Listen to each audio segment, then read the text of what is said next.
Good Friday morning, guys. My name is Jerry Miller, and welcome to Real Talk, an insider's guide to real estate, life, and the pursuit of happiness. You're going to get some chuckles, some insight, and I'll tell you what, a little guidance in life from the Three Stooges and a dog here on the I Love CVille Network. J-Dubs, if you could, get that light on behind Keith Smith so we can shine the spotlight on our star, the executive producer. Before you do, you're going to want to go to the two-shot there, Judah Wickower. Thank you very much. Keith Smith. You just gave me an idea for our Halloween show. Instead of Batman, we'll do the Three Stooges. The Three Stooges. I want to go up and down the downtown mall in our costumes. Okay. Can we do that? Yeah, sure. You know I wanted to do that with the Batman. I know that. I know that. I walked it back. Well, you were terrified we would be arrested, particularly you. I was kind of terrified of being laughed at, to be honest. No, you're Batman. Do you remember our? Oh yeah, sure. Yeah, it was a great costume. Good morning, my friend. Good morning, sir. You know, it's a beautiful day. Hoofed it over from the Ix building, our office over there, to here today. And you know, if you have an opportunity to get out there and enjoy the sunshine and no humidity, it's just going to be a really gorgeous day. And get out there and try to enjoy it. Amen. And go do a bed and breakfast at Mona. Yeah, Rosemont Farm, Airbnb. There you go. There you go. So don't really have too much planned for today. I was just, you know, we're going to do either the Three Stooges or Batman and Robin or whatever version of that that we end up landing on, and we just let our chemistry go and have a lot of fun. I do want to kick it off with a couple of things. As you know, I've been watching these market monitors I get every morning. Sure. Today is the first time I've seen that 18 units came on the market, 13 went pending. So that's the last 24 hours. So that's the first time I've seen that. In 2021. That's the first time I've seen that number go the other way. So let's put that in perspective. Let them know again. That's a important little stat right there. Car footprint. Albemarle, Fulvana, Nelson Green, Charlottesville, Louisa. 18 new homes went on the market. 13 went into pending. So it's a lagging indicator. So that was the last 24 hours as of 9 o'clock in the morning yesterday to 9 o'clock in the morning. And what's that tell you?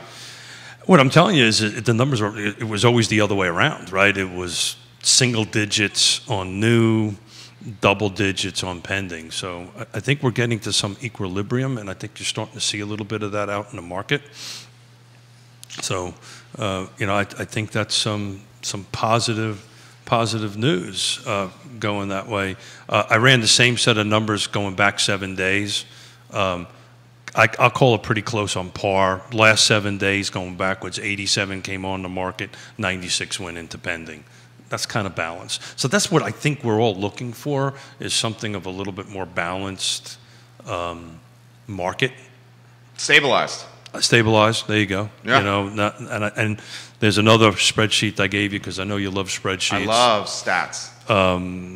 So one of the tracks that I've been following is in this market monitor is price change. And so in the last 7 days, there's been 24 price changes. It's going to be 54. I apologize. 54 price changes. 30 of them were new construction. They all went up. The balance of 24 was existings. They've all been reduced. Some a couple of thousand, some substantially, but you're starting to see pricing. So you're basically saying the buyer may have a tad more leverage, a smidge. Smidge. A smidge. A smidge. So what's the secret if you got to sneeze? Look at the light. Look at the light. Okay, so I'm looking at the light. Or say strawberry, strawberry, strawberries. Or realtor. Yeah, realtor. Realtor. I'm waiting for the thing from Mona. She hasn't given it to me. Ben Hurst on Twitter. You said you wanted some Twitter questions. No, I wanted to pick up a little. We had a bunch from Tuesday. And yeah. We were on fire, and yeah. I'd love to pick that back up. You ready? I'm ready. Ben says Charlottesville sales prices rose 18% from $337,000 in 2020's first 3 months to $397,650 this year. I studied the CAR report. I noticed there was a mistake initially, and then CAR corrected it. Yeah. This increase from $337,000 to $397,650 in a year seems very unhealthy. Jerry, please ask Keith. Well, I think that's kind of what we're talking about. So we're starting to see the prices stabilize a little bit. And a couple of shows ago, I ran an analysis over the last 20 years, from 2000 until 2020, and looked at what the year-over-year percentage increase was. And you know, the reason I took it that long was I wanted to have the half a decade of the implosion, for lack of a real estate implosion, and we averaged somewhere around 5.5% year-over-year increase. Some was a little higher, some was a little bit lower. I think you're going to see some stabilization on the pricing, but I think as more units come on the market, you're going to just see things kind of level out a little bit. But you know, there's no balloon here, there's no pop here, right? There's no, you know, things are going to go a repeat of 2006 or 7 on that end of it. At least everybody who's way smarter than me, you know, with PhDs and all this fun stuff is saying. I'm just saying, we're looking at the real thing, real on the ground. We're going to see some stabilization. Some people, I suspect, what we're shaking up the numbers is some folks maybe put their houses on a little bit higher than what they're. Yeah, they got greedy. Well, they thought it was an overseller's market. Greedy. And eventually, and we saw it with lumber, the prices of lumber got so high that it stifled demand. And as it stifled demand, the prices of lumber started. Guess what? Dropping. Can you imagine that? Go figure that. Yeah, and that's what's happening. Isn't that like 101 something? That's 101. So what's the lesson learned here, executive producer? Well, price it right from day one. You taught me that. Yeah. And that's what happens. And look, I'm sure there was no. Here we go. Nefarious. Oh, dude. I know chemistry. I know you well, Keith Smith. You were going to say nefarious. I literally was going to. I know you were. Are we done? No, we're not. We're barely into it. Nefarious. What does that word mean? Nefarious. Ill intentions. Yeah. Sketchy. Yeah. What is it? What is it? Oh, is that on the microphone, Judah? $1 million. We need to get Judah a camera. Bill McChenzie, welcome to the program. If you want to talk about your neighborhood on the show, let us know, Bill McChenzie. Yeah. Keith Smith's a smart guy. Oh, I wouldn't go that far. But you're 100% right. So you're seeing that, you know, let's try it. Let's test the market. Let's call it that way. I think greedy is a little bit of a strong word. Aggressive word. I'll let you use that word. I will not use that word. But, you know, let's test the market. And the market is, oops, and go back. But it is so important to price it right, because what'll happen is folks just won't look at it. And that's what's happening here, right? And you can also see the ones that are, I'm just going to pick a couple of them, the ones that are substantially lowered, they are 30, 40, 50 days on the market. And that's, you know, somebody just said, okay, fine, we're a little overpriced, let's adjust it a little bit, and these will move at that particular Bill point. says it's easier to go down in price than up? No? No, not necessarily. Walk me through that. No, you can raise your price. Actually, there's one that went up $5,000. So was that a bidding war? In Fluvanna County. Went from 224 to 229. Whereabouts in Fluvanna? I didn't do the address. I think it's not in Lake Monticello. I just did the numbers, so I didn't do the addresses, stuff like that. But that went up.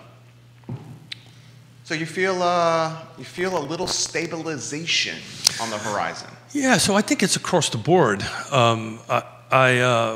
To walk over here, I literally did not see somebody with a mask on. We predicted, well, we didn't predict. We just had a conversation on the show that after this 90-degree weekend in Charlottesville, Virginia, I mean, you saw the weather, right? Did you see where it was getting up to?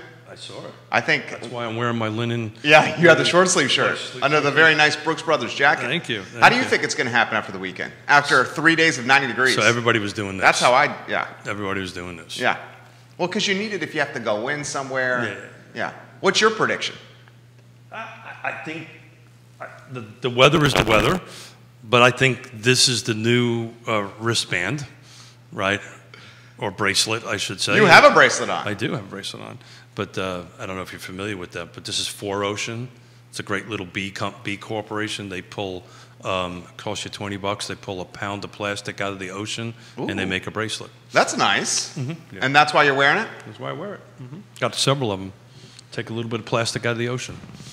So we had some leftover questions from Tuesday's show. If maybe we can grab them. I don't really have too much of an agenda. I just want to have fun today. How about this question from Tuesday's show, which you get all the time? Interest rates and your expectations. So how often do you get that question? Today? Right. I think this is the 7th time. So if you follow, do some quick Google searching and all that stuff, if all the experts, the Mortgage Brokers Association, all that kind, they're projecting an upward trend, obviously, right? But we are going to probably see sub 4 this year. 2022, the experts are predicting somewhere around 4. So you're going to see us somewhere around -3, +3, plus or minus, going through the next several months. But come next year, it's going to clean up, and that's kind of wraps it back to this conversation we had on Tuesday about hedging against inflation. Real estate ownership. So we've got more houses coming on the market. We've got prices getting somewhat adjusted. Your son-in-law is watching in Connecticut. Harry Tyson, I love when you watch the show. Until you throw that bracelet away, Keith. Harry Tyson. I love you, Harry. You love that bracelet. We'll recycle the bracelet. We will not throw it away. Yeah, you're going to recycle it. It'll go in the recycling bin. Yeah. He's not throwing it away. And he has single stream garbage removal at his palace. We do. Right? We do. Yeah, so do we. Actually, we separate. Oh, you do? I don't Into two different cans? No. We fully separate it in the garage and then go to the recycling center. Oh, you do? Yeah, I mean, it's just what we do, that's all. I like it. Yeah. Are you crushing the Diet Pepsi caffeine-free cans for the nickel each can? First of all, I don't drink Diet Pepsi, but I have for the seltzer water things, we have a little crusher thing in the garage. Okay, and are you recycling those and getting? Yeah, we got a bag for that. We When I was a kid, my dad has an affinity for Diet Pepsi caffeine-free, like constantly drinks them. And my brother and I would take the cans. We had one of those crushers like you. Got a nickel a can. Took them to the recycling center. Those add up. Teach your kids early the value of hard work and the value of a nickel and the value of $1. Please, parents. Well, that was something you and Lee talked about yesterday. That's right. I didn't get a chance to see the whole conversation or listen to it in replay or whatever. So where did that conversation end with him? How did you two guys end on that? Oh, it's a phenomenal show. We were talking about our first jobs. You know this about me. Well, my first job was a busboy, 13, Sportsman's Grill in Williamsburg. And how old were you? I was 13. Oh. Yeah, made $23 my first shift. Was that even legal back then? I think so. As a busboy, I wasn't serving booze. I was just cleaning tables and running dishes and the occasional loaded cheese fries from the back of the house to the front of the house. $23 on my first shift. I thought I was a millionaire as a 13-year-old with 2 10s and 3 single-dollar bills. Until Dad asked you for the rent. Yeah. No, I think Dad said, you know that $23? You have to pay taxes on that. Take 40% out. What you got, son? And I was like, I'm 13, Dad. I don't know what that means.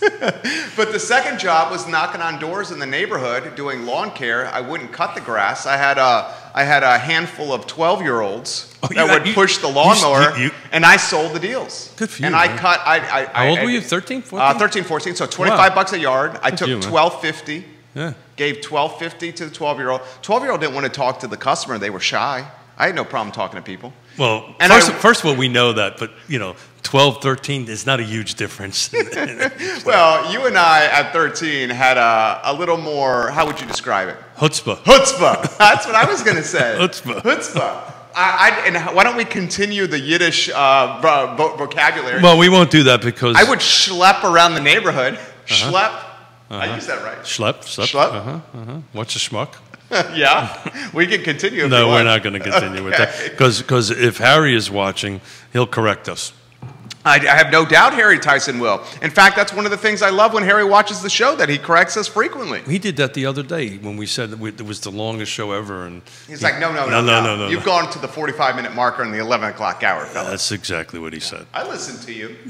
For 2 years and change, I've been able to pick the brain of the Oracle of real estate. Oracle. Is this the Matrix? No, the Oracle of Omaha is Warren Buffett. I'm going to call you the Oracle of Charlottesville. There you go. I guess that doesn't have the alliteration. But. No, I'm going to go with the Matrix version of the Oracle. You know Warren Buffett goes to McDonald's every day for breakfast? That I did not know, Yeah. but I knew that he's living in the same house that he's had forever. That's right. So you got one of the richest men in the world living in the same house he's had for 40 years. See, Yonna? Yeah. What are you going to say to Yonna? Nothing. I listen, Yonna. I read Yonna. Is that what you're saying? No. So you guys were just to pivot around a little bit. Sure. So you guys were talking about with Lee yesterday about, if I remember it. Dude, he asked me. He said he texted you before he came on the show, and he goes, Keith, I need you to get me 45 years of data. Isn't that what he said to you, Lee Elverson? Is that what he said, right? And you're like, I think I can get you 2021, the first 5 months. So it wasn't 45 minutes before the show. It was the night before. The night before, like right. at 9 o'clock at night. I'm like, dude, like, I'm old. I'm going to bed. What the hell's wrong with you? Yonna's watching. Hello, Yeah. Yonna. Welcome to the program. So I think if I remember the conversation right, it was talking a little bit about wealth and owning real estate. That's right. In fact, he has the slides. Do you have the slides from Elverson yesterday? The inflation slide that shows home values going up while the salaries or the pay of Americans staying relatively flat. That's true. Okay. But that's not the route I wanted to go with it. But it's true. What I think he was trying to say is the amount of income that folks make go to housing is a little higher than it used to be. I think that was his point. And it's interesting because yesterday I chaired a regional housing partnership transportation thing with Diantha McKeel. Thank you, McKeel. Board of Supervisors, Albemarle County. I just call it Diantha. I keep on forgetting about her last name. But she did a great job, by the way. But we had an expert out on transportation out of Vancouver Island, actually, to talking about how this works. But what is trending up, and I think this is what Lee's trying to say, that it used to be somewhere around 33% of your income went to housing. It's closer to 50% now. Close to 50% now. It's closer to 50%. And you want to get that, guys, obviously, as low as possible if you can do it, so you have the disposable income to pay the other bills in case something comes up, or so you can save. But his argument was really interesting, and he does not particularly understand our market because he's not in it all the time. But what and Quentin Beckham, if he's watching, he and I has actually had conversations about this previously. So, if you do your drive till you qualify, you fly till you qualify, right? And it's a home that is, again, let's say $50,000 less than, say, something downtown. That was his argument. That's not the case here. That number is closer to 100 to 150 or more. But if the delta was around 50 and you buy a local house and you can walk to work or bike to work or take your multimodal, and that's what they were focusing on, then do your ROI, right? So if I'm in my house for 10 years or 20 years or whatever it is, what does that math look like? So I'm not driving a car. So where that 50% was coming from was not only the mortgage portion of it, the insurance portion of it, taxes and interest. What you're doing now is you're adding your transportation cost onto that to go from your home to your work. Right. So it was an interesting argument. My pushback to him was, if it's a $50,000 delta, I get it, right? Okay. 150 or a couple $100,000, that's just too large of a delta. Just too wide. I want to go down this road, and we talk about this a lot. You know how we talk about the drive to your qualify? Fly to your qualify. Some folks go on Harrisonburg and beyond for some affordable housing. Sure. The item that's not being considered, everyone's like wear and tear on car. Sure. Fuel costs. Sure. Sure, you'll save a little money by going I know where you're going. to the outer counties or 50 miles from the epicenter of employment. Yes, you can get a lower priced home. We know the wear and tear on the car. We know the additional cost of fuel. How come we never talk about the time lost? I Wow. mean, that's even more important than the fuel and the wear and tear on the car. Yeah. The loss of someone's time. Sure. And that's exactly what this gentleman was trying to point out. So if I'm sitting in a car for an hour, right now, some people use it to listen to podcasts, Real Talk. I love Charlottesville. But Always be closing, Smith. there you go, working on it. But the reality of it is, yeah, it's loss of time. And this is what this gentleman was trying to argue. Argue what, the car, the fuel, so forth and so on. But the time, right? This hour and a half, or 45 minutes. What about the aggravation? Sitting in traffic. What What about happens if you get in an accident on 81? So how much is that worth? Going over the mountain in fog. I thought you were going to go the difference between appreciation and depreciation. Oh, let's go down that road, my friend. Right. So if you buy a car, what does a car do? 40% as soon as you drive it off the lot. What does Brand new one. What does a house do? House goes the other way. There you go. House is an investment. And what did this gentleman say? He said, and you don't live in it. Yeah. Well, Depending. depending. Right? Yeah. Yeah.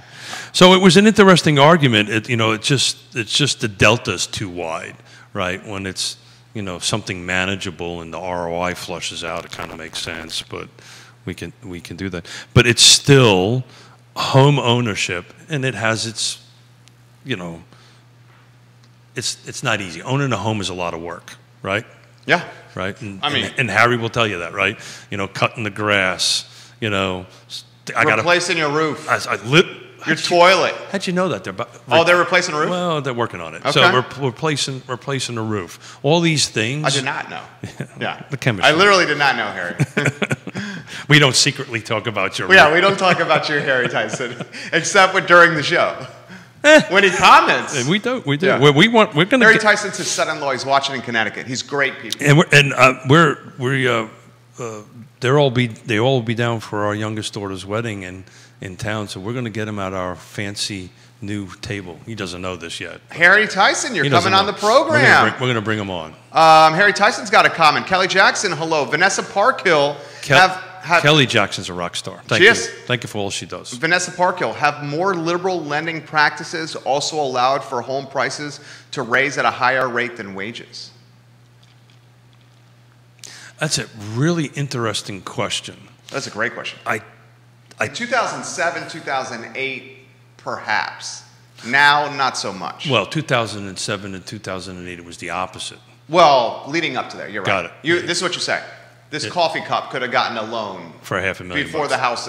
before the market crash. So I would push back on that a little bit. Okay. Because the lending restrictions and I'm putting it in a lens of years, right, or a couple of decades, are far stricter today. So I'll give you an example. We're in the process of doing a closing right now, and there's 3 underwriters that this has to go through. 3 underwriters. That's good. See, I think it's great. Yeah. And I will tell you. I got no beef with that. And the appraisers are starting to push back, and we're working on values. Absolutely. Okay. We're working on an appraiser roundtable. Oh, that's a good idea. Yeah. It'll be. Literally, they're so busy, I can't get on their schedules. So hopefully, in mid-June, late June, we'll go ahead and do this. So it's an interesting thing. I think it's purely a supply and demand thing, and we were talking about this on Tuesday. So again, people are staying in their homes much longer, so that's hurting the supply even less. Builders are starting to tamp things down until, and this is what they're doing. They're tamping the big production builders, right? The folks that are doing hundreds and hundreds and hundreds of units. They're tamping down their sales, which is then hopefully driving the lumber prices down. Yeah. And then they'll ramp those things back up. But, that lumber pricing is a cyclical thing. Or material pricing is a cyclical thing. So you have the largest buying profile ever coming of age to buy homes, the millennials. Yeah. And that's what's driving this. And then the interest Those rates. millennials. I love millennials. Those man. I millennials. love You them. are a millennial. I don't know about that, but I love them. My birth certificate says otherwise. You're a millennial at heart. There you go. So that's what's going on.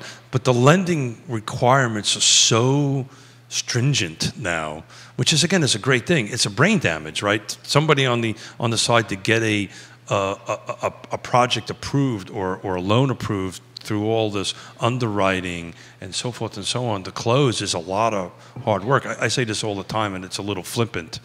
You know, what's the easiest part on our job? What is it? Get them under contract. Hard part's closing it. Right? Hard part's closing it.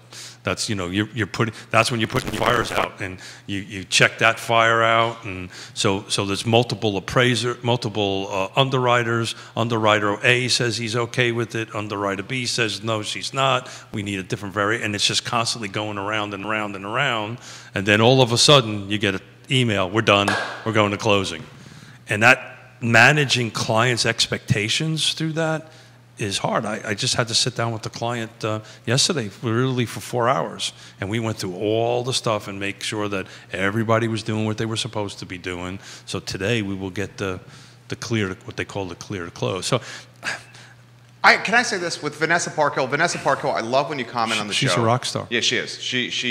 I'm just grateful for your support. Love your family, as you know. Huge fan of your son, and I really love. I wasn't pushing back on her. I was just, it's a little different. Oh, she doesn't mind. Yeah, for the sake of conversation, she knows that. I'm going to say this. Prior to the crash, I agree with her comment.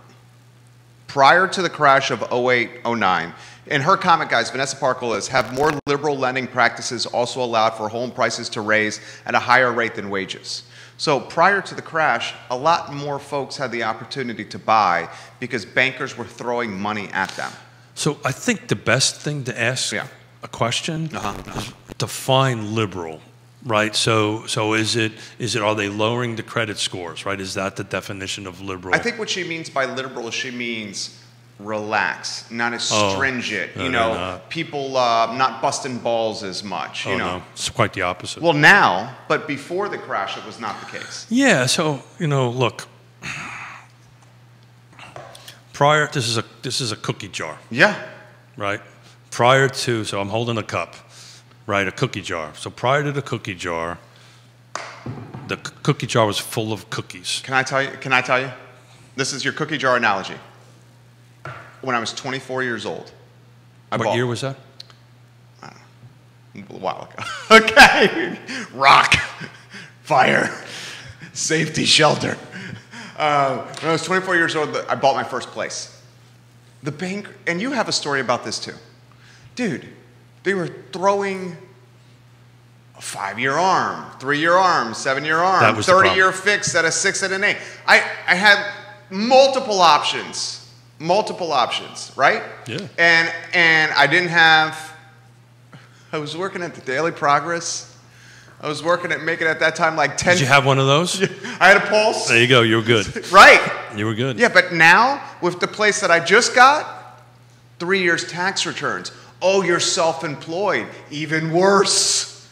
Give us even more info. We want your firstborn if you're self-employed. It's funny. I was telling a client yesterday. I said, "So what's your underwear size?" Because I think that's coming up next. I mean, if you're self-employed and you're trying to buy a house, it is brutal. Yeah. So, but. It's good. Do they need to loosen it up a little bit? I think so, right? You think? It's a little bit. What do you think, Mustache Dan Pettit? I see you watching. Yeah, but I'm gonna err because I went through the implosion and I went through the run up to that, and it was just wrong. Yeah. What it went through. So I'm good with this because you need a trusted advisor to help you navigate this through that process, but. It's not an automated thing. If they ever get to that point that it's so push and play on the lending side, we will end up again where we were before. 100%. So I'm good with it. This, I think, is purely a supply problem. It's a regulatory problem from a construction side. We talked about this on Tuesday.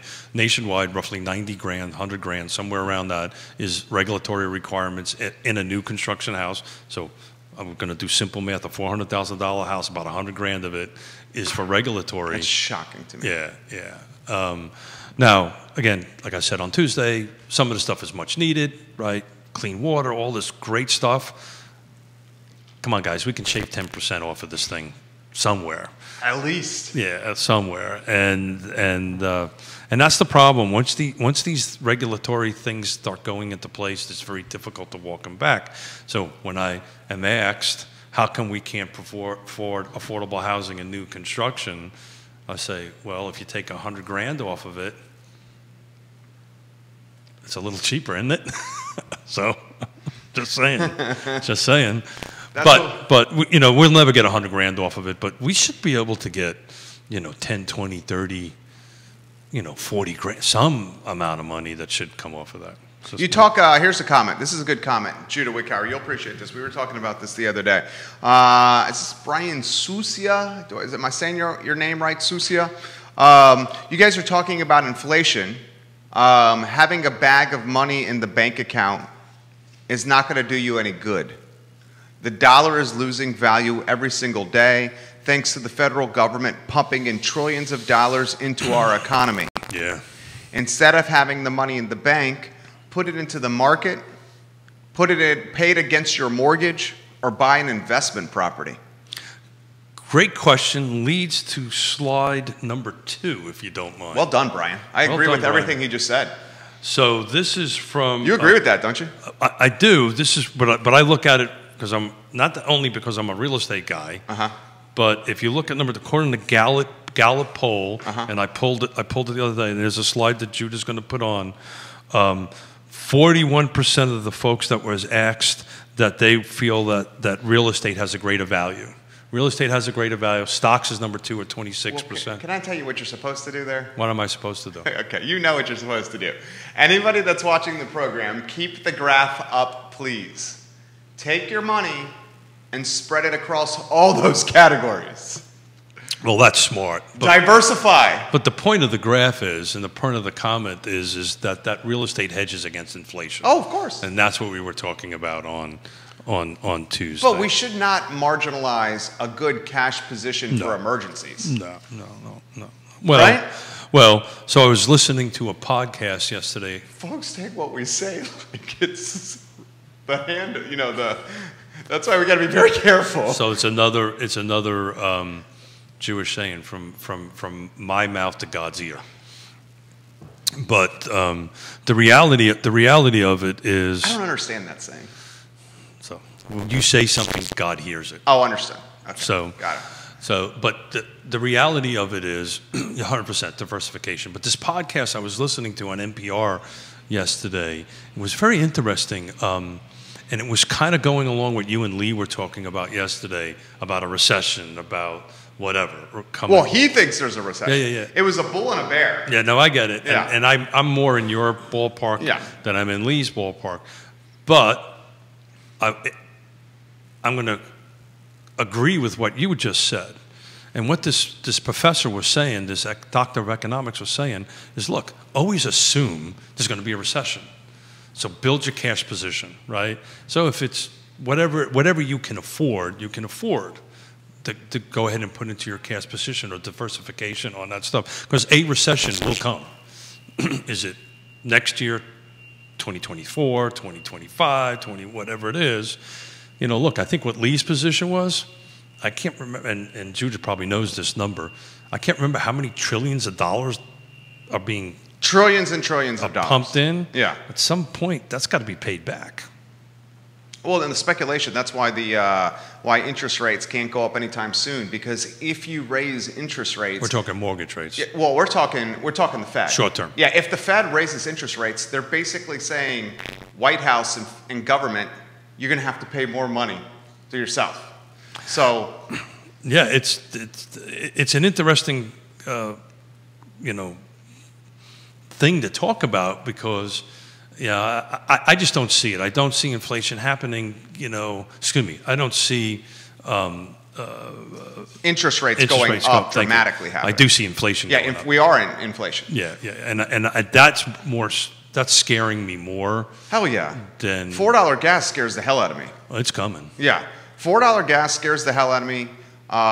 These pinch supply chains don't seem like they're going to be solved anytime soon. We're going to see increased prices everywhere. Yeah. And wages are not escalating at the rate concurrently. Yeah. Exactly. Warren Buffett said, be fearful when others are greedy, and be greedy when others are fearful. Yeah. And stay in the same house for a long time, apparently. And eat McDonald's breakfast every day. Yeah, so, inflation, again, I run a wrap around. We all agree inflation is coming. Yeah. We all agree interest rates are going up. The numbers are, and again, this is a real estate show, so we got to plug this a little bit. I truly believe this.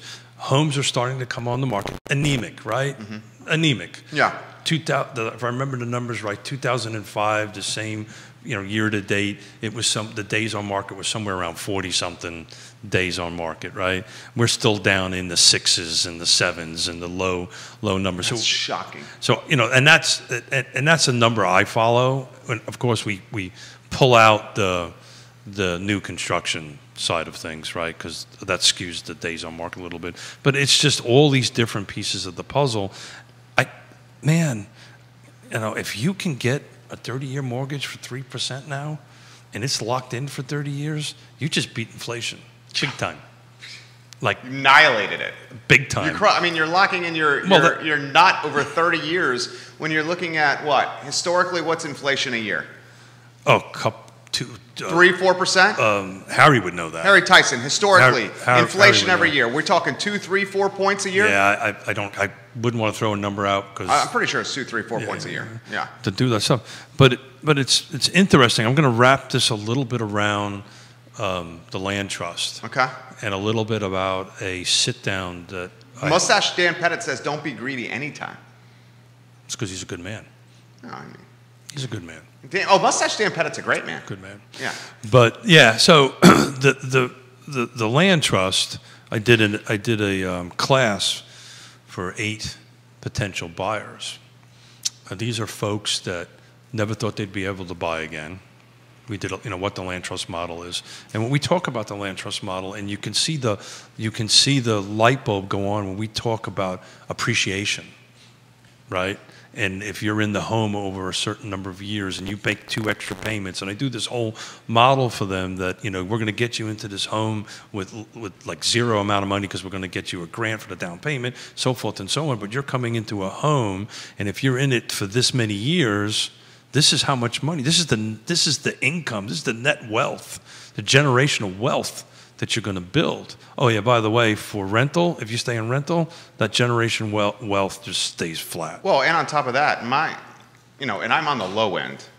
My rents are increasing 4% every year. That's a low number. That's low. Our colleagues and peers are higher than that. Yeah, sure. Harry says, Harry, I love when you watch the program, Harry Tyson. Inflation, so I was right. Inflation in the United States averaged 3.23% from 1914 until 2021. It reached an all-time high of 23.7% in June of 1920 and a record low of 15.8%, negative 15.8% in June of 1921. Harry Tyson, A++. Harry Tyson. Did you read that verbatim? Yeah, I'll read it one more time. Harry Tyson is in finance, right? He's a smart dude. Yeah, smart guy. The inflation rate in the United States averaged 3.23% from 1914 until 2021. It reached an all-time high of 23.7% in June of 1920. Can you imagine that? No. Yeah. That's terrifying. Yeah. And a record low of minus 15.8% in June of 1921. Both are terrifying. Yeah, that's a big swing, isn't it? Yeah. You're talking, Keith Smith, a swing of basically 40%. Yeah. Good stuff, Harry Tyson. 40% in a year. You'd have to put on your history hat to figure out exactly what that was all about. Well, and you remember what happened in this? Well, that's, it's interesting because 1918 was to repeat the last time this thing happened, right? The Spanish flu. This is right after the Spanish flu. that Pale Rider, if you remember that book, it talks about how things change but you went into that. It was right after World War I. Harry, thanks for the feedback, man. He says, I just Googled it. I'm not acting like I had it memorized. I said, Harry, you had it memorized. I'm responding back to it. He clearly doesn't know how to play the game. He's playing the game Of the course right way. I mean, it's the workday at 11 o'clock and he's watching Real Talk. He's playing the game the right way. I do not want to discourage my son-in-law from watching the show. But I was thinking, geez, how come he's not working? The roof? No. He hires people for that. Yeah, so inflation's coming, guys. It's coming. It's just coming. What do you think $4 a gallon gas is going to do to Central Virginia? So if Harry's still watching, ask him what it is in Connecticut right now. I bet you it's close to $4 a gallon. How much is it a gallon of gas, Harry, in Connecticut? I bet you it's close to $4. How about your sisters in Cali? What's it at, J-Dubs? You got your mic on over there, homie? We love when Judah talks. I can look it up. Okay, what's the gas in Cali? Oh, he's looking it up. Okay, so I can tell you, I know what it is in Vienna, Austria. You want to take a stab at what a gallon of gas is? He says he's working. He's working. You're in my ear. Multitasking. What is it? $8. $3.20 in Connecticut. It's what? $8. $8 where? In Austria. That's terrifying. Well, it's always been. Is that American bucks? Yeah. That's Austria. It's $8 equivalent to $8 US dollars. The delta between a euro and a dollar is pretty darn close. As far as exchange rate goes. Okay, Harry says it's $3.20 in Connecticut now. Judah, California. That's cheaper than I thought. Oh, hell yeah. Mm-hmm. That's way cheaper. Looks like where my sisters are is probably around $3.95, $4. Yeah. So $4 in Cali. When it gets to $4 a gallon here, and inflation's at... I'm going to call it right here. $4. When it gets to $4 a gallon, and I'm not trying to be a bear. I am not trying to be a bear. I have a bull mentality. That's Lee's job. I have a bull mentality, and I'm an entrepreneur. I'm a glasses half full guy. But this is going to be a bearish statement. When gas hits $4 a gallon in Central Virginia, obviously you're smarter than I am when it comes to this topic. The first rooftops that are going to get dinged from a value standpoint? Oh, I know it. I know exactly what you're going to say. Go ahead, say it. It's going to be fly and drive till you qualify. That's exactly the Waynesboros, the people that are going 40 minutes to the epicenter of employment. Except. Okay. And you know what it's going to do to the homes in the urban ring and in the city in an hour? Yeah. People are going to covet them even more. Well, so I think you got some balance going on in the market, right? And balance is a very liberal word, right? Because it's a little lopsided at the moment, right? From an inventory perspective. Yeah. But it's that seesaw is starting to go a little bit towards the balance side, and that's the trick, and that's what we all want to try to get to. We want to get to that point that we all want that you're on your side at like a 0 pounds, and I'm like 200 pounds. We want to be 100. We want to be 100 each. On the seesaw. We're balancing. What would happen if you and I got on the seesaw right now? I would go this way, and you would go that way. And you shoot me in the air. I don't know if I'd shoot you in the air. I'm just joking.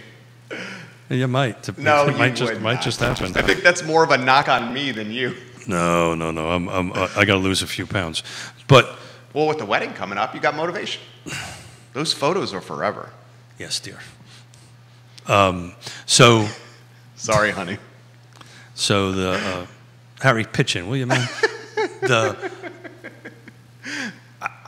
I brought this up a couple of shows ago, and because maybe I'm just an optimistic guy, and you and I got this whole vision thing going on. We're pretty good at that. Mm-hmm. I think we have changed this EV, this electric vehicles thing. The market, it's changed. It's such a small sliver of market share, though. Can someone Google real quick? I disagree. That's my point I'm trying to get at, is I think in the next 24 months, Ford just put out this freaking F-150 Lightning. Have you seen that? It's nice. Yeah. And you highlight often, is it the Chevy Bolt? Bolt. B. I mean, it's affordable.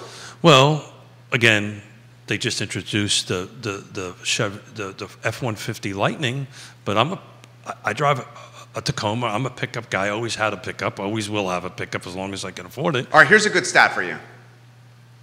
My point is, my original go-to I got excited about was the new Hummer, Right. Yonna's not going to let you get the Hummer. Not at $1.50. It's $150K? $150K. The electric vehicle Hummer is $150,000?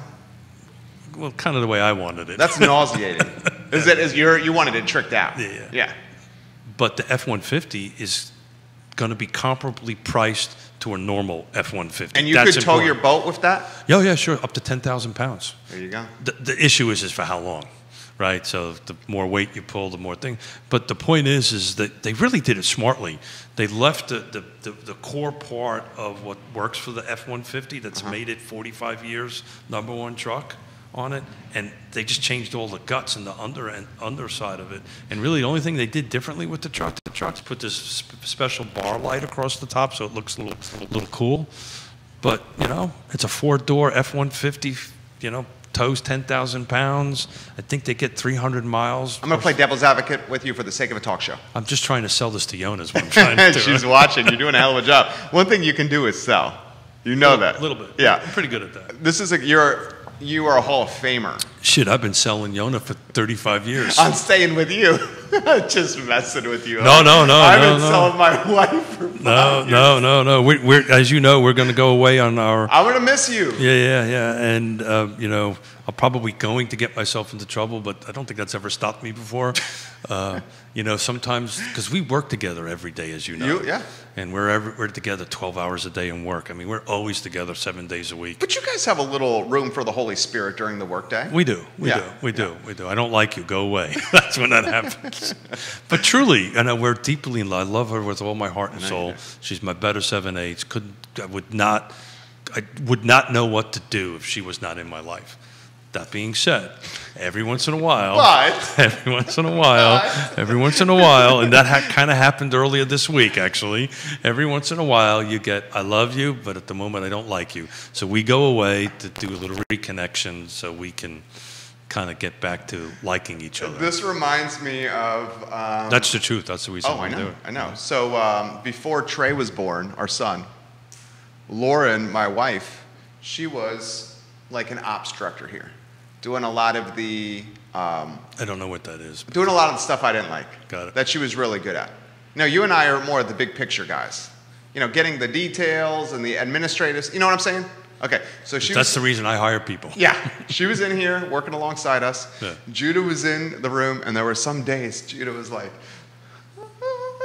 remember when Lord was working at the company, and it would get a little tense every now and again? So I'll tell you, we never disagree on business. Oh, good for you. Never do. It's never happened. Never disagree. Now, we'll have a disagreement on, you know, Bold Bear, she might have a different opinion on something than I do, but at the end of the day, we always come to okay, that makes sense, and we move on. We do not ever, and I mean ever, get into this emotional portion of it. It's a business thing. It's just we're together so much, right? We just in my little things I do, which may annoy her, and she does nothing that annoys me. Nothing. That's true. She does nothing. I believe you. Nothing. I sincerely believe Absolutely you. Nothing. Is she still watching? She's still watching, nothing. right? Nothing. Harry goes, you've been... What is he doing? You've been selling, quote, to Yonna, Keith. You've been selling. Is he correcting me again? Dude. Here's the stat I wanted to give. I hate these smart people. Here's the stat I wanted to give. The number of electric vehicles on U.S. roads is projected to reach 18.7 million in 2030, up from 1 million at the end of 2018. However, the 18.7 million in 2030, the expectation is just 7% of the 259 million vehicles on the road in the United States.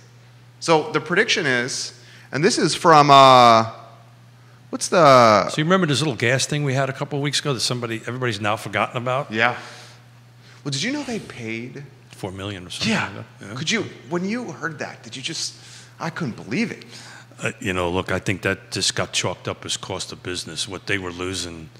Terroristic attacks? Yeah. Cost of business? Yeah, I come from a whole different world That's what I'm saying. about that stuff. And, yeah, but probably burned you up, didn't it? A little bit, yeah. You never pay. Negotiate.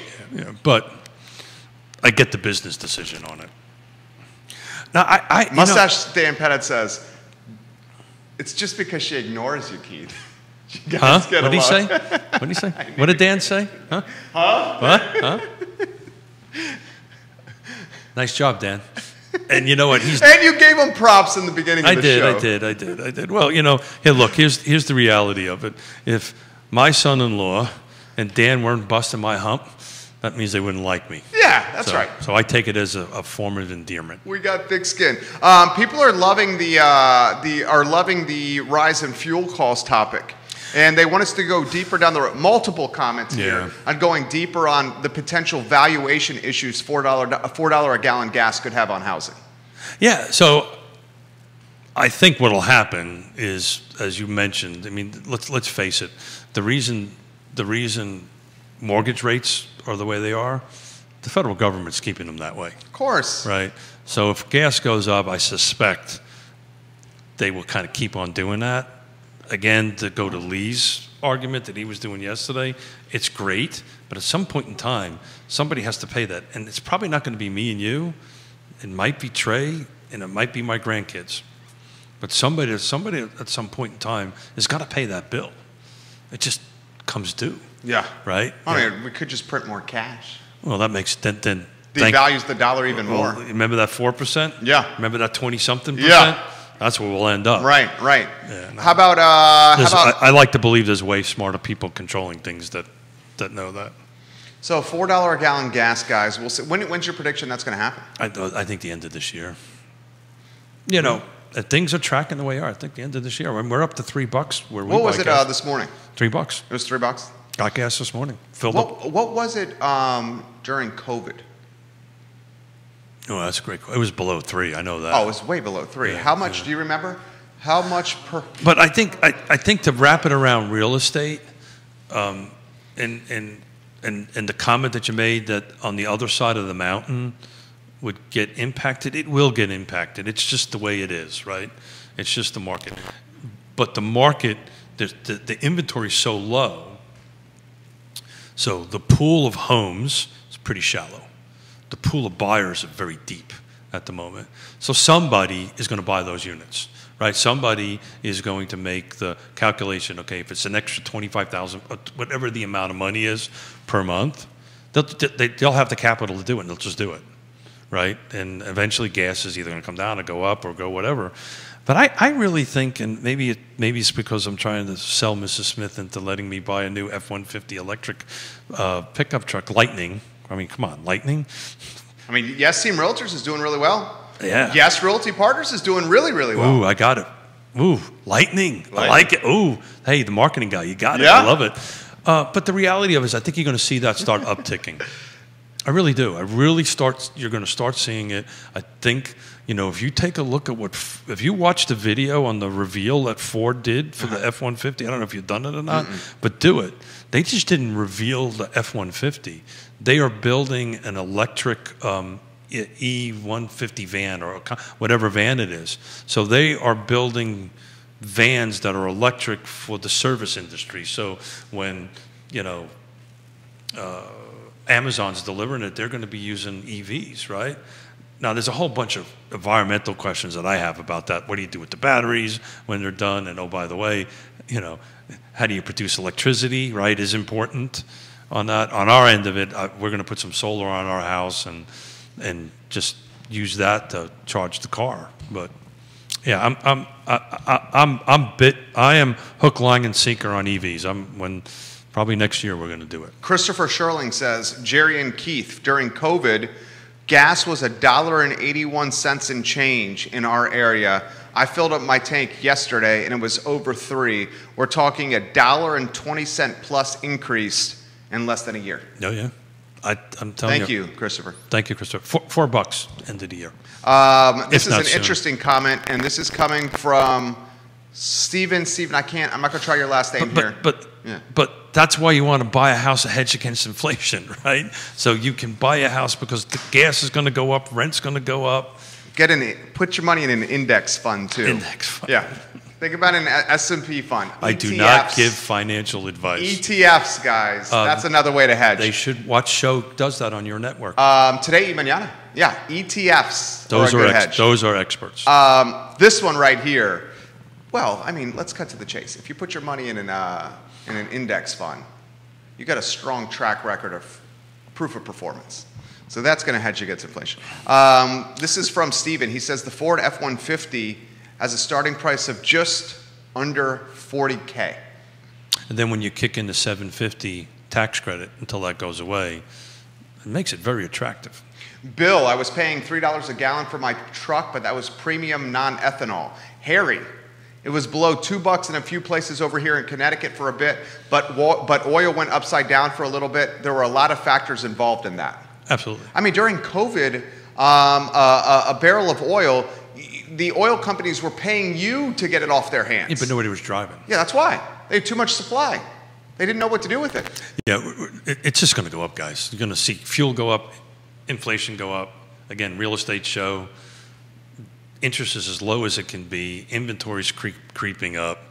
You know, get out. If you're in the position, if that's where you are in your life, right, and you're ready to do something, now's the time to do it, because prices are going to go up. They're dropping on the short term, but they're going to track at this 5, 6, 4% year over year. It's going to happen. It historically happens that way. So buy now.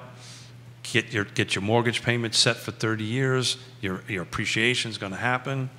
It just makes sense. Mustache Dan Pennant, the future is an electric bicycle for people living close to where they need to go. Well, Matthew Gillikin, we track chemistry. Thank you very much. Yeah. And he has a rad bike, which I actually visited the factory out in Seattle. It's absolutely great thing. They actually have a product right now that you can buy an electric bike for around $1,000. You know, they go up. There's up a little bit higher, but you can get a city commuter style kind of bike for around $1,000. You know, it's got a chargeable battery in it. You charge it. I think it goes up to 25 miles an hour or something like that. That's pretty legit. Yeah, especially around town. But here's the problem with that. And Matthew will agree with that. Our infrastructure isn't quite there. Yeah, from safety on the roads. And I know that personally. It is our what. So that's the term intermodal, right? Right. So multimodal. I apologize. Not multimodal. Yeah. Modal. So you kind of walk, bus, bike, you know, rail, light rail, all those different things. One of Western Albemarle's finest alumni, Erin King, watching the program. Hello, Erin King, marketing director at Feast. Erin King, EK, you know I love you, lady.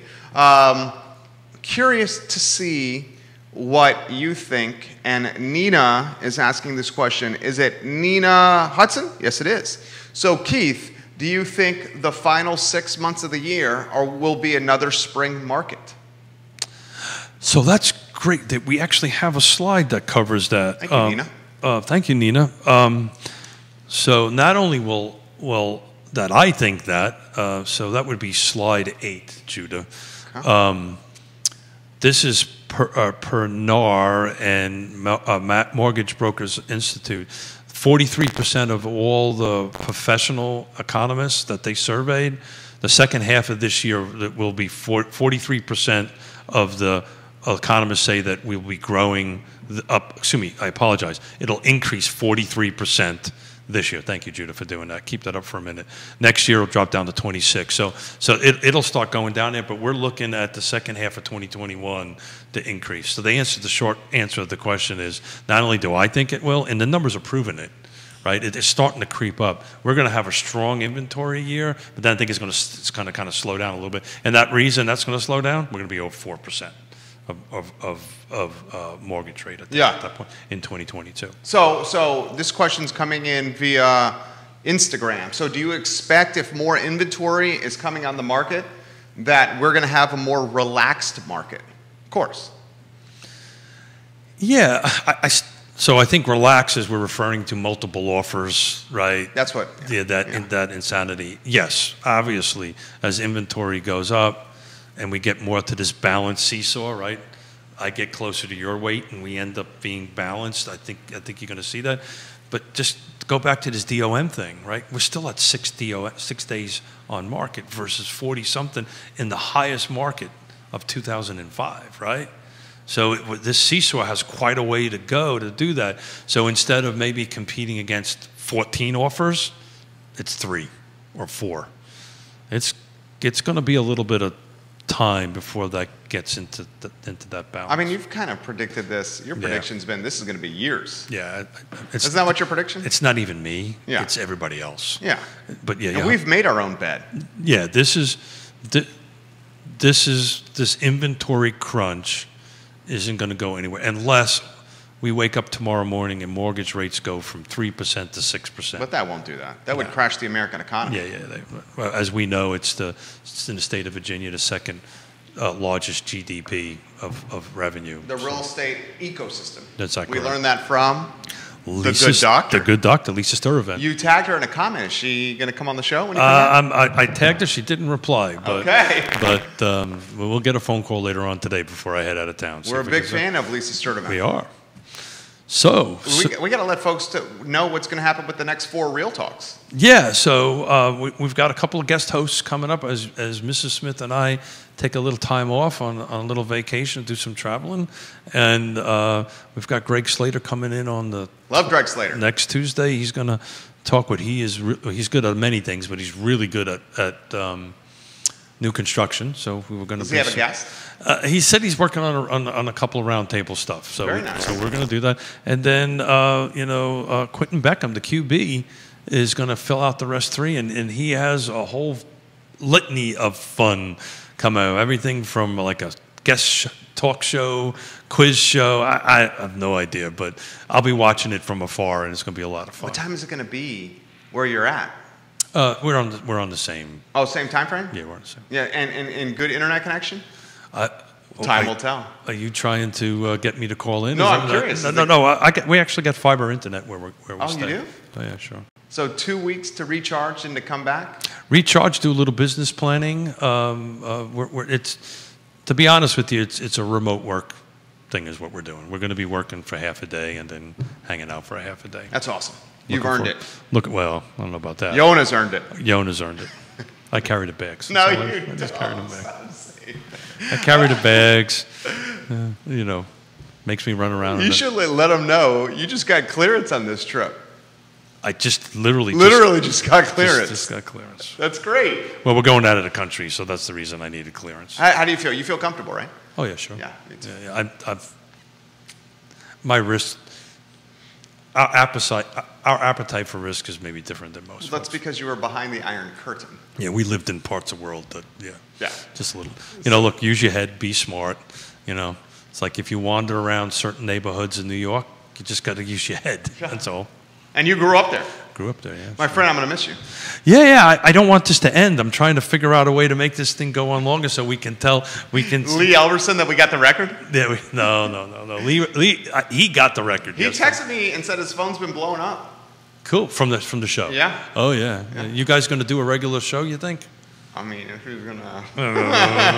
You want me to talk to him? You know what I was alluding to. I know exactly what you're alluding to. No, I'll talk to him about that. Well, Mustache Dan Pettit says, "Where are we going? Where are me, Yonna, and you going?" Mustache Dan Pettit. The weird thing is he probably would show up if I told him. Don't tell him. He literally would show up. Dan, I love when you watch this show. So I'm not telling you, Dan.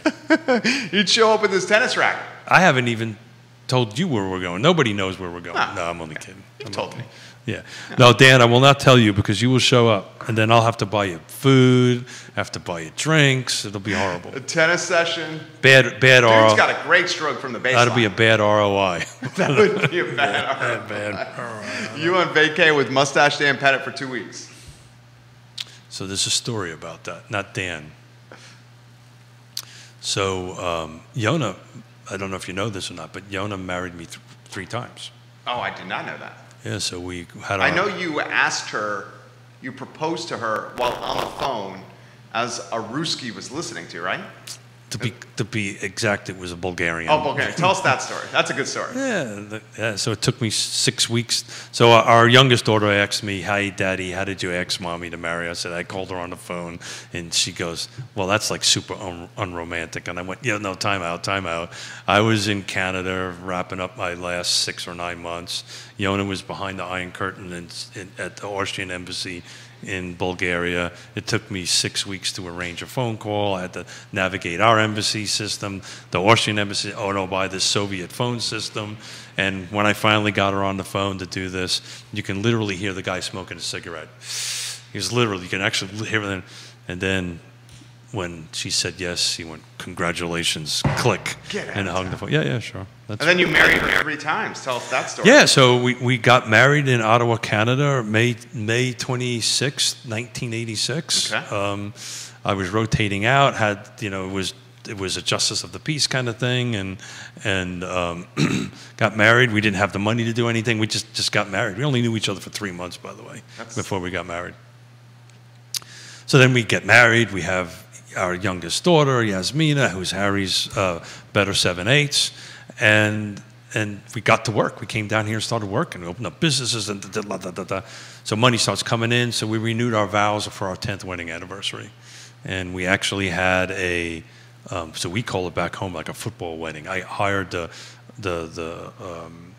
firehouse, had a couple hundred people, 4 or 5 kegs of beer, nice, bunch of thing, and we just had fun. Had a wedding. So sounds amazing. So the third. When are we going to do that again? Soon. Let's ask Pop. Pop will do it. Yeah, Pop's got the ins with the firehouse, right? And was it Richie? Richie. By the way, the fire chief, right? By the way, Richie just came out of the hospital. He had a stent put in, so he's doing good. God bless him. So the third time was for our 25th wedding anniversary on the beach that we're going to go visit here and tomorrow on that stuff. So she had an opportunity to say no 3 times. I'm just saying. And she didn't. She did not. Bill says, tell Keith to bring you some rakia from Bulgaria. R-A-K-I-A. Rakia. What's rakia? Yonna, what's rakia? Yonna, are you still watching? Rakia. R-A-K-I-A. Rakia. Rakia is... Right, I'm doing a quick Google search. Is the collective term for fruit spirits or fruit brandy popular in the Balkans? Yeah, I just learned something. That's right. Rakia is a fruit brandy popular in Central Europe and Southeast Europe. The alcohol content of rakia is normally 40% ABV, but home-produced rakia can be stronger in the 50 to 80% range. I had no idea what rakia was. So that was traditional. You had a meal. At the end of the meal, that's what you drank to settle your stomach. At least that's how we used to do it. But what we used to really drink, keep in mind, I was 18, 19 years old at the time. We used to have, because we would literally cost nothing to get Russian vodka, really good, or my favorite was a Polish potato vodka, and Russian champagne and Russian caviar. And, that was because it was like next to nothing back in those days. Yeah. Dan Pettit says, I'll carry the bags. No, you won't. Please bring me. You're not coming. Dan, not happening. Send you pictures, brother. That's the best you're going to get. You're going to post them. No, we're not. We're not going to post anything. No? Okay. No, we don't do that. All right. Well, we're going to miss you. Yeah. So Tuesday, Greg Slater. Greg Slater on Tuesday, the infamous QB. Probably my favorite hokey is Greg Slater. Is there such a thing for? There's few and far between. I'm about to say, for a guy from UVA, there's few and far between. But I like Slater. Yeah, he's a good man. Yeah, and then Friday of next week, QB with Lee. Or is that the following Friday? Yeah, he's holding this as a secret. He's got this. He's got something, folks. You got to watch them because he's got some neat. Are you setting me up for like? I don't think I'm setting you up. I think QB's setting you up. I don't know. He just said. QB set me up. I don't know. He just said he got it. He got it because I was trying to have do we need to talk about it? And he said, I got it. So I'll be watching just like you. Down on the. Except I'm going to be on camera behind the microphone. Yeah, you'll do fine. You'll do fine. All right. Nastrave. What is that, Bill? I'm not sure what that is. Is that Bulgarian? Yeah. Do you know what that means? Nastravia. Oh. That's what he's saying. Is that what he's saying? Nastravia. Nastravia. Mm-hmm. Cheers. Okay. Nastrovia. Nastrovia. Prost. So ask. Salud. So Cheers. I got to ask him. How come he knows? Is he Bulgarian? Bill, are you Bulgarian? Yeah. Let's see. Bill, I don't know if he's Bulgarian. Nastrovia. Well, he knows a little too much about Bulgaria To not be Bulgarian. well, or something like. Yeah, it was an. I think he's just in Albemarle County. No, actually, he's a city of Charlottesville. So, interesting story on that. We were pre-COVID. I'm sorry, you want to get off? No. I like it. Keep going. Pre- I need some Keith figs. And Dan Pettit says, great show. I'm signing off and have a great vacation, Keith and Yonna. Good. Yeah. He'll call me literally. So where you going? Where you going? Where you going? Where you going? Where you going? I know.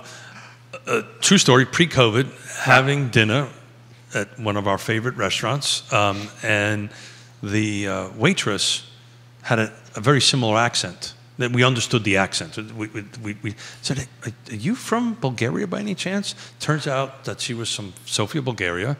She was 18 years old, and we started talking about her country under communism that she didn't know.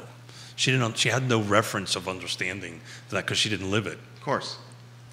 And it was pretty interesting. We were sitting downtown Charlottesville, having a glass of wine, talking to a waitress from Bulgaria. It was an exchange student from Bulgaria about her country that didn't exist any longer. The system didn't exist any longer, to put some historical context to it. It was just a really interesting, it was just Yonna and I being Yonna and I having a conversation. I don't know. Thought it was an interesting story, or not. It was an interesting story. Yeah. That's an interesting story. I think Dan is going to be calling me here in a minute. Is it ringing? No, I'm looking at it. It's not ringing yet. All right, guys. You guys have a good one. Keith Smith is going to recharge for 4 shows. Tuesday, Greg Slater. Friday next week, Quentin Beckham. I believe Lee Alberson is going to be on the show with QB a week from today. He has a whole thing planned. He's terrifying. I know. He's absolutely. So do me a favor. Quentin's always up. Oh yeah, without a doubt. Yeah. He's conniving something. I know. The wheels are always turning with that guy. So, but the thing is that you know it, so you got to be mentally prepared for it. Harry said the show is fantastic. Thank you, Harry. Thank you, Harry. Hey, do me a favor. Really appreciate you, Harry. Put on slide number 9, please. Slide number 9. Wow, you called him the right things today. No, I want to say something to you. Oh, okay. All right, thank you. Slide 9. Wait, slide 9 is not on. Is he talking slide 8? Oh, we're talking to me. You're awesome. You're awesome. You're awesome. You're awesome. You're awesome. You're awesome. Liza, you're awesome. The 3 Stooges and a dog. This is like 3 Men and a Baby, except it's 3 Stooges and a dog on Real Talk, right? I think you just gave me the costume. Yeah, let's see the 3 Stooges. Who are you going to be? Curly? Mo? Judah, who do you want to be? Well, he's curly. Yeah, all right. Judah's curly. All right, this is what we're going to be for Halloween. So, Judah, you're going to be curly. Who are you going to be? I was thinking Mo, but I'll be whatever you need me to be. Okay, got it. Okay, so you're Mo. Do you know the 3rd Stooge, J-Dubs? Shemp. Yeah, there's Shemp. There's also, There's actually 4 of them. yeah. There's actually 4 Marx Brothers, right? Right? No, I'm on Marx Brothers. I'm on the wrong. Get that microphone in front of you. So I'm on the wrong thing. I got my head. Mo, Larry, and Curly. Yeah. Mo. So I'm going to be. I should be Larry. I mean, Jerry, Larry. I'm Larry. So I had the Marx Brothers in my head. So you're going to be Mo. You'll be Curly, and I'll be Larry. And then Liza's going to be J-Dubs. Liza. But look, guys.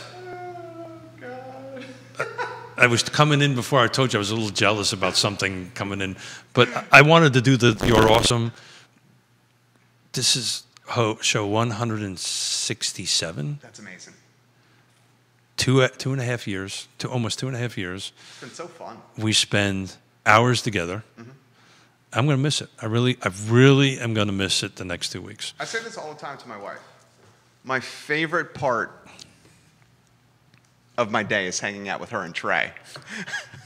My favorite part is hanging out with you and Trey. My second favorite part of the day is doing this. I love it. Yeah, I love doing it. And you feel like you're on top of the mountain. Well, I do. Yeah. When you're done. Yeah. Especially when it goes well. Well, Yeah. And then when it doesn't go well, like if you have internet issues or you're just not on point, it Yeah. feels like a kick in the nuts. Yeah. You know what I'm saying? But I think there's like show 8. I don't think we've ever done anything that was below an 8. Bill Right? says accept his friend request on Facebook, damn it. Well, okay. I'm talking here. I know. I'm talking He's doing here. A show. He's doing a show, Bill. Damn, He's doing Bill. A show. But I will, sir. I promise. But yeah, I don't think I've ever had a show like a feeling of level below an 8. Some of them are 10, some of them are 12s. You've never had below an 8? I've never had a below an 8. So the reason I've had Of what we do, anyway. Right. I've had a below an 8 when like the internet crapped out. Yeah. And then like you can't do the But show. Yeah. But that's not necessarily like technically our fault. Yeah. But still, there's nothing more like, and that was only when it was Comcast. Never when it was Ting. Only when it was Comcast. Only crapped out as Comcast. Mona. Oh, there you go. Keith, the carriage house has sourdough and Wi-Fi for your next staycation off-site, and we'll make sure you have cold kombucha. Ooh. Mona Daniel. Yeah, please look that up. We shared it in the link, right? Rosemont Farm. Yeah, it's an outstanding. Rosemont Farm. I know the building. It's freaking awesome. You even got a garage, if I'm not mistaken. Harry goes, I remember the internet day when it crapped out. That sucked. Thank you, Harry. It was. You thought it sucked. Imagine how the odor of the net is devastating. It's just because we're we want to be perfectionists. You know what I mean? That too. Look, let's be honest. When we started, at least when I started this 2.5 years ago, I was like, let's have some fun, and then the response became the voice of real estate. Well, I don't know about that, but the responsibility of what we do and what you do every day, right? On your noon show, I just do it twice a week. You do it 5 days a week.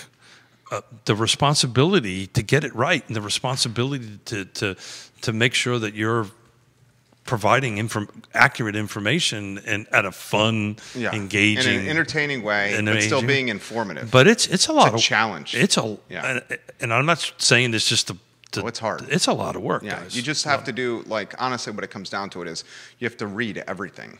Yeah, and you know how I struggle with that. But you read a ton, though. I do read a lot. I've noticed that about you. I do read a lot. Like a ton. I do read a lot. Yeah, and that's the way you're able to do these shows, especially stuff that's local. Retaining it is the tricky part. You retain it. Yeah. Harry also said in the beginning of COVID, you had all those work from home audio issues. Yeah, thank you for saving us on that. I do remember that, Harry. Thank you, Harry Tyson. Jesus Christ. And Bill says, Mo, Larry, but Curly and Shep switched off. So Harry has to be a little careful because I am going to make his ass sit here when he's. I know you are. I can't wait. So when is that happening? I can't remember the dates. I mean, the wedding's the 12th. They'll be here. So probably the show of the 11th. The wedding is the 12th, and you're going to ask the bridal party to come here on the 11th. No, I did not say that. I said Harry. Oh, Harry. Okay. Harry. So not your youngest daughter and her man-to-be. No. Husband-to-be. No. Okay. Or maybe. Are you planning that? No. Don't totally not. Totally not. Hold on a second. Totally not. His fingers are crossed. Oh, God. Totally not. You never know. You think Beckham's going to do it, but I truly mean this, and that's why I put the "You're Awesome" in this, and Judah and everybody. This is so much fun, man.